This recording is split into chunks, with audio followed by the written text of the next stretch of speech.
Hola a totes i a tots, benvingudes i benvinguts a un nou podcast aquí al canal de Sortiu i disfruteu el segon. Avui molta taca, toca analitzar el cap de setmana futbolístic, la setmana que s'apropa el gran clàssic d'aquí a 2 dies a les semifinals de la Copa del Rei, Kings League i molt més. Així que comencem i com no ho podríem fer d'una altra manera, avui no començarem analitzant el Barça, el partit del cap de setmana o el del Madrid, sinó que començarem analitzant el que ens ve per davant, el gran clàssic. S'està apropant ja, queden 2 dies, serà el dia 5 a les 9 de la nit al Camp Nou, partidàs. Barça i Madrid juguen la classificació a la gran final de la Copa del Rei. Per cert que un dia abans, és a dir, demà, Osasuna i Atlètic de Bilbao amb un 1-0 a favorable als navarresos juguen també la tornada de les semifinals. Com dèiem, a l'anada va guanyar el conjunt entrenat per Iago Barrasate amb un gol d'Abde. Doncs bé, el que ens interessa, en el que ens hem de centrar és en el gran clàssic, el Barça que pot treure un nou títol al Madrid, té pinta de que li treurà la Lliga, ja li ha tret la Supercopa d'Espanya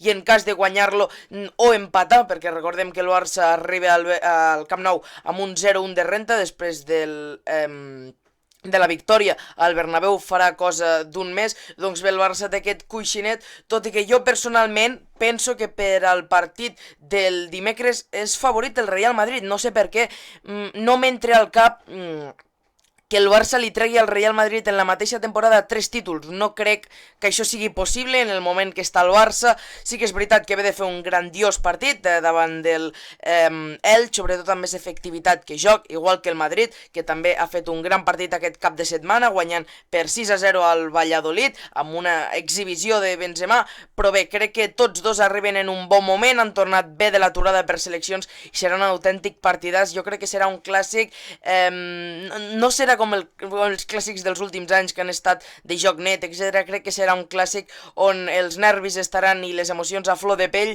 així que es preparin els 22 futbolistes que seran sobre el terreny de joc del Camp Nou.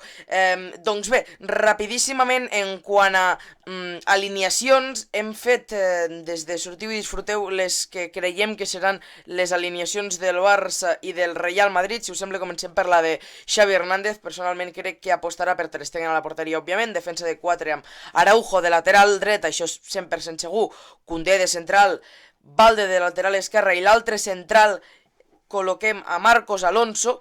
Christensen està lesionat, no pot jugar. També hi havia l'opció d'Eric Garcia, que no va fer un mal partit, la veritat, no va fer gens un mal partit davant de l'Elx com a pivot, però crec que com a central ja ho va demostrar. De fet, en el partit contra l'Elx es creu més a Marcos Alonso. Mig del camp amb Busquets, Sergi Roberto i Kessié. Crec que al mig del camp no hi ha dubtes, i a dalt Rafinha, Lewandowski i Gavi com a fals extrem, com a quart migcampista. En cas de que no vulgués apostar per aquest quart migcampista, crec que el que faria seria que si és suplent i o bé Ansu o bé Ferran, que a més venen de marcar, en el cas de Ferran, a part de marcar també d'assistir en el partit davant de l'Elx, doncs veuríem si Xavi aposta, tot i que creiem que al final ha apostat per aquesta formació en tots els clàssics i és poder la que li dona més tranquil·litat, més confiança i amb la que està jugant millor davant del Real Madrid. Per part dels blancs, per part de l'equip d'Ancelotti, Courtois a la porteria, Militao, Rüdiger, parella de central. Semblava que poder no arribava Rüdiger, que no va ser el partit davant del Valladolid, té pinta de que sí que acabarà arribant. Lateral dret Carvajal, lateral esquerre David Álava, ja que Mendy s'ha lesionat, no hi és, i a no ser que vulgui apostar per Nacho, jo crec que jugarà David Alaba, a més també per tenir ben controlat a Rafinha. Mig del camp, Tchouaméni, Kroos i Modric. No sé per què no ve que Camavinga de titular, ja va jugar els 90 minuts davant del Valladolid, tot i que també ho va fer Tchouaméni. A dalt, Vinícius, Valverde i Karim Benzema, és a dir, suplents Asensio i Rodrigo, que tots dos venen de marcar aquest cap de setmana. On ha estat el cap de setmana dels gols dels suplents? Ha estat el cap de setmana de que el delanter centre de Barça i Madrid tornés a la seva millor versió golejadora, hat-trick de Benzema, doblet de Lewandowski, i que els suplents de la zona d'atac, com serien Ferran, Ansu, Rodrigo i Asensio, sumessin gols, que és sempre important. Una setmana en la que ha estat comentat molt i molt el possible retorn de Leo Messi al Barça, relacionat amb el conjunt culer. Leo Messi de moment no està renovant amb el PSG, el que va demanar Messi Messi és que se li expliqués el projecte de la temporada vinent al PSG. De moment no ha renovat, no sabem si és perquè no se li ha informat encara a Leo Messi d'aquest projecte o és perquè se li ha informat i a Messi no li ha motivat. De moment sembla que si això segueix així, Messi no jugarà a París la temporada que ve i es creu que Leo Messi vol encara una o dues temporades a màxim nivell futbolístic i per això una de les possibilitats seria apostar per al Barça. Al final, a Barcelona és on Messi ha trobat la seva millor versió, a París mai ha acabat d'estar bé. A més, les temporades van de desastre en desastre, de fet, ahir una nova derrota al PSG, després en parlarem. Bé, hi ha una cosa que està clara, que és en quant a emocionalment, merchandising, tot això seria fantàstic, el retorn de Messi, però jo us llanço una pregunta, que és la pregunta que s'ha estat fent tothom aquests dies, i és que realment, esportivament creieu que Leo Messi pot ser un bon fitxatge? Crec que si Xavi Hernández el veu i Messi sap el que ve, sap que no ve a ser indiscutible, sap que pot ser substituït, sap que pot ser suplent perquè poden haver jugadors que estiguin per davant seu. Si ve això, crec que el millor jugador del món i de la història sempre és benvingut a un club. Si no, crec que realment ens hauríem de plantejar si ha de tornar o no Leo Messi. Doncs bé, ja tanquem carpeta Barça, també carpeta Real Madrid. Si us sembla, toca ara rapidíssimament analitzar alguns dels partits més destacats del cap de setmana, de la jornada, per cert, jornada que acaba avui en el cas de la Lliga amb un València-Rayo Vallecano. Rapidíssimament, si us sembla, repassem tots els marcadors i analitzem el que per mi és el partit de la jornada o el que ens toca més de prop a nosaltres. Empat a 0 entre Mallorca i Osasuna, victòria al derbi català del Girona davant de l'Espanyol, aquest és el partit del qual parlarem. Empat a 0 entre l'Atlètic de Bilbao i el Getafe, victòria 0-2 del Sevilla-Cádiz, el debut de Mendilibar, la victòria del Barça 0-4 davant de l'Elx, empat a 2 entre Salta i Almeria, l'equip d'Andalusia, entrenat per Rubí, que continuarà una setmana més al descens, victòria per 6-0 del Madrid davant del Valladolid, victòria 2-0 del Villarreal davant de la Real Societat i victòria de l'Atlètic de Madrid 1-0 davant del Betis amb un autèntic golàs de Correales a cavalles del partit. Com dèiem avui a les 9, València-Rayo per tancar aquesta jornada, aquesta 27 jornada de la Lliga. Per cert, el València, que si guanya sortirà del descens i al descens hi caurà el Espanyol. Com dèiem, toca analitzar el derbi català, victòria del Girona per 2-1, una victòria vital, una victòria importantíssima, una victòria clau.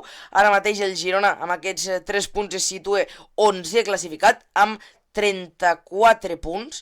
Aquesta jornada la salvació la podria marcar, o el descens, més ben dit, el podria marcar amb 27 punts el Girona, i això vol dir que són 4, 5, 6, fins a 7 punts, que són molts, 7 punts que són molts, la veritat, té molt marge en quant al descens el Girona. És veritat que ara, després d'aquest partit, després d'aquesta victòria davant de l'Espanyol, el Girona ha de visitar el Camp Nou, tot i que d'aquí a final de temporada encara li queden partits que s'han de sumar si es vol salvar-se, com a casa davant de l'Elx, al camp del Valladolid, a casa davant del Mallorca, i crec que a la que el Girona arribi als 40 punts, que serien 6 més, ja serà molt difícil que acabi patint l'equip de Michel.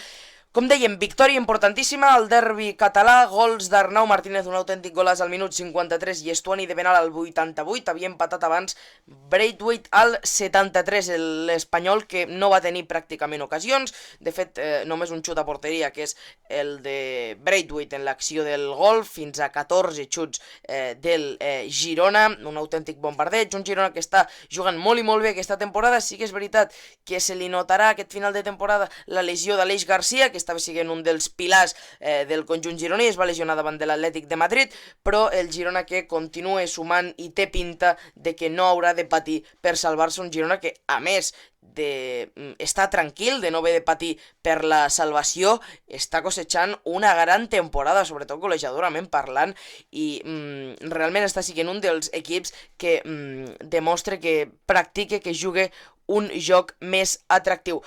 Viatgem ara cap a la Premier League, gran cap de setmana a la Premier League, hi havia partits importants, farem exactament igual que amb la Lliga si us sembla. Primer repassem rapidíssimament els resultats de la jornada. Victòria per 4-1 del City davant del Liverpool i de l'Arsenal davant del Leeds, 2-1 va guanyar el Wolverhampton al Fulham, empat entre el Brighton i el Brentford, victòria per 2-1 del Crystal Palace davant del Leicester, empat a 1 entre Nottingham Forest i Wolves, derrota 0-2 del Chelsea davant de l'Aston Villa, victòria 1-0 del West Ham davant del Southampton i derrota del Manchester United al camp del Newcastle per 2-0, tanca la jornada avui a les 9, l'Everton Tottenham.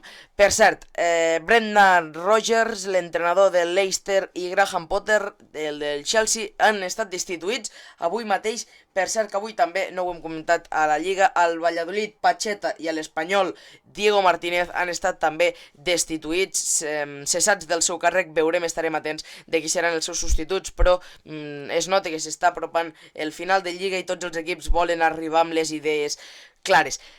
Analitzar, primer de tot, victòria per 4-1 del Manchester City davant del Liverpool, gran partit dels de Pep Guardiola que no van deixar gairebé possibilitat al Liverpool, que es va adelantar amb un gol de Salah, però Julián, De Bruyne, Gundogan i Grealish van deixar les coses clares. Un partit en el que el City no va poder comptar amb Haaland, tot i que pràcticament no es va notar, partidars de Julián Álvarez, molt més enllà dels gols, Un City que va jugar amb Ederson a la porteria, Kanji, Rubén Díaz, Ake, Rodri i Stones al doble pivot, Marez, Grealish per les bandes, pel mig, a les mitges puntes, Kevin De Bruyne i Gundogan, a dalt Julián Álvarez per part del Liverpool, un Liverpool que està, la veritat, molt i molt malament, ara mateix 8è a la classificació amb 42 punts, a 30 del líder, és molt, i compte perquè el Manchester United, que és qui ara mateix marca la Champions, té 50 punts, està a 8 punts de la Champions, i està a...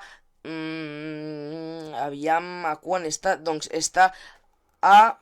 no ho veig bé, 42-49, atenció, perquè és que realment està també a 7 punts de entrar a l'Europa League. Mala temporada d'aquest Liverpool de Jürgen Klopp, que com dèiem es va veure sotmès pel gran joc dels de Guardiola, que per cert, és que mirem la banqueta, que és un autèntic escàndol.